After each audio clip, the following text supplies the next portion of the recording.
Muito boa tarde, espero que tenha tido o melhor dos fins de semana. Esta semana de sociedade civil abre com um debate. A Organização Mundial de Saúde exigiu no final do ano passado que os governos incluam a medicina tradicional chinesa nos planos nacionais de saúde. Queremos, antes de mais, saber a sua opinião. Por isso mesmo, o inquérito já está online no nosso blog e, para já, mais de 70% dos nossos telespectadores concorda com esta medida e acha que a medicina tradicional devia constar do Plano Nacional de Saúde. O que é que isto traria quanto aos nossos telespectadores, que desde já estão também convidados a participar através do e-mail, do blog, através de comentários ou através do telefone? Permitia, dizia eu, acima de tudo, distinguir o trigo do joio, separar aqueles que se fazem passar por médicos de medicina tradicional chinesa e também comparticipar, já que mais de 3 milhões de pessoas já recorreram a estas terapêuticas. Vamos, por isso mesmo, ao longo desta nossa emissão, perceber que história tem esta história milenar da medicina chinesa até aos dias de hoje. Qual é que tipo de exigência é esta da Organização Mundial de Saúde? Qual o percurso académico de um acupuntor e, no fundo, que tipo de terapia é esta que até às pessoas que têm medo de agulhas pode fazer perder o medo das mesmas? Falar de acupuntura é falar de medicina? Esta é a pergunta que lança o tema deste Sociedade Civil. Uma questão que surge porque a Organização Mundial de Saúde exigiu que os governos incluam a medicina tradicional chinesa nos planos nacionais de saúde. Saiba como a acupuntura ajudou Afonso Almeida a recuperar da ciática e da roncopatia. E a fechar, conheça o currículo da Licenciatura em Medicina Chinesa, um curso que ainda não é reconhecido pelo Ministério da Educação. Vamos então descobrir este admirável mundo que de novo nada tem, é milenares, o mundo da medicina tradicional chinesa. Mas antes de lhe apresentar os nossos convidados, deixem-me dar-lhes a boa notícia do dia. O Alto Minho quer ser um território de energia limpa e por isso mesmo Ponte da Barca já deu o exemplo e agora os municípios da Comunidade Intermunicipal do Alto Minho preparam uma candidatura conjunta ao CREN para dotarem de eficiência energética os seus sistemas de iluminação pública, diminuindo assim a fatura elétrica e contribuindo para um ambiente são, dotando caminhos urbanos e rurais com sistemas inteligentes de iluminação pública, sensores de movimento e lâmpadas economizadoras que vão ajudar esta estratégia, vão ajudar então a poupar cerca de 60 mil euros anuais. Portanto, uma boa notícia a abrir esta nossa semana, que se faça luz então, não só no Alto Minho, uma notícia que vem no Diário de Notícias. Alto Minho quer ser um território de energia limpa. É também de energia que vamos falar nesta nossa emissão. No fundo, ao falar de medicina tradicional chinesa, não podemos deixar de olhar para a energia patente no nosso corpo e a forma como a medicina, esta medicina que envolve várias terapias, concentra ou dispersa a energia no corpo humano.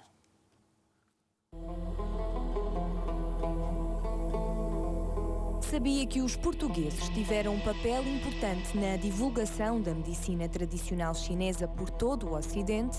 Na época dos descobrimentos, padres jesuítas, sobretudo portugueses, tiveram o primeiro contacto com esta medicina originária da China, quando chegados ao Oriente foram tratados por médicos que lhes apresentaram uma nova medicina e, confrontados com a eficácia das terapêuticas, traduziram para as línguas europeias os textos fundamentais da medicina chinesa. Mas só no século XX é que a medicina tradicional chinesa começou verdadeiramente a ser conhecida.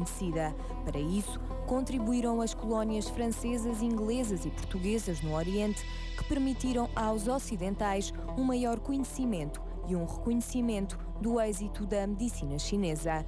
Mas o ano de 1972 foi decisivo.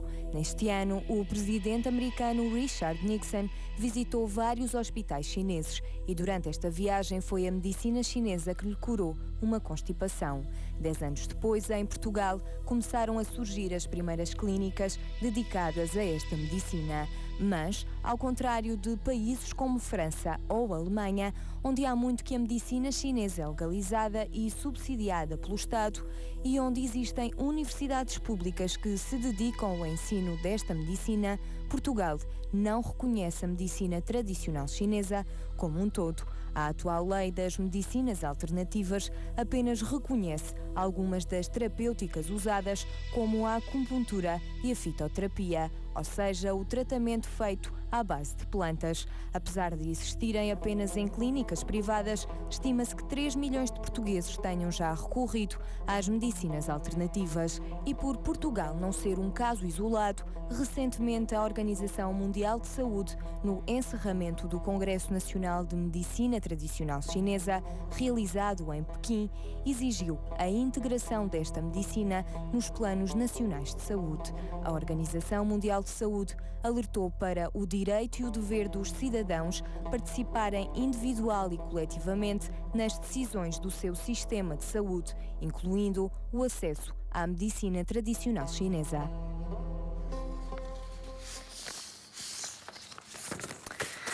Muito boa tarde, Pedro Choi. Obrigada por estar connosco. Pedro Choi, como sabem, é especialista em medicina tradicional chinesa. Começo por si. Portugal ainda não está a incluir a medicina tradicional chinesa no seu Plano Nacional de Saúde. Ao fazê-lo, uma vez que é a exigência da Organização Mundial de Saúde, como é que a coisa, entre aspas, se processaria? Ou seja, quem é que iria tutelar? O que é que iria acontecer a si e aos seus colegas?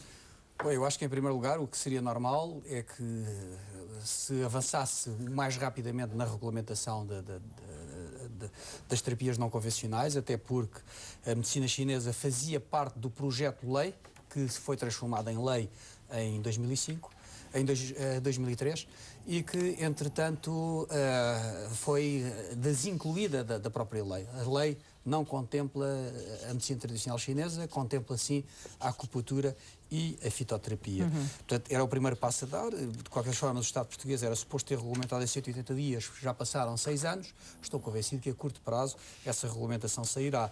A partir do momento em que houver regulamentação, vai ter que haver órgãos de cúpula, como há em qualquer profissão, como há a Ordem dos Médicos, a Ordem dos Enfermeiros, órgãos de cúpula para a Ordem dos Médicos Dentistas, etc.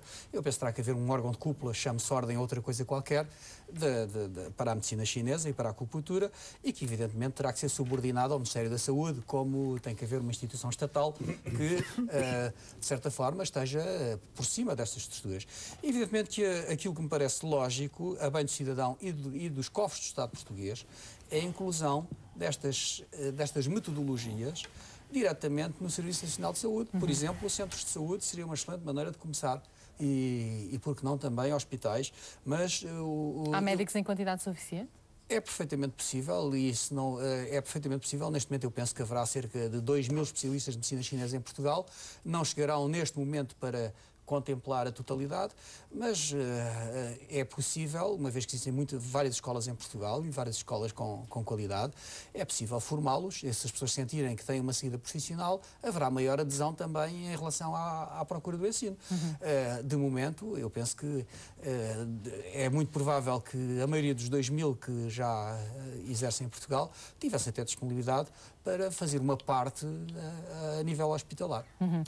Um dos hospitais onde já se pratica, por exemplo, cirurgias com anestesia através da acupuntura, já vamos perceber melhor como, é um hospital em Lisboa, no bairro Alto, segundo dizem, o único no mundo a fazê-lo, no mundo ocidental, chamemos assim, é o Hospital São Luís, mas convidamos para estar connosco para falar deste e não apenas deste tema, mas João Martins Pisco, ele é diretor do Serviço Universitário de Radiologia do Hospital Polido Valente, para além de ser também professor catedrático de Medicina da Imagem na Faculdade de Ciências Médicas.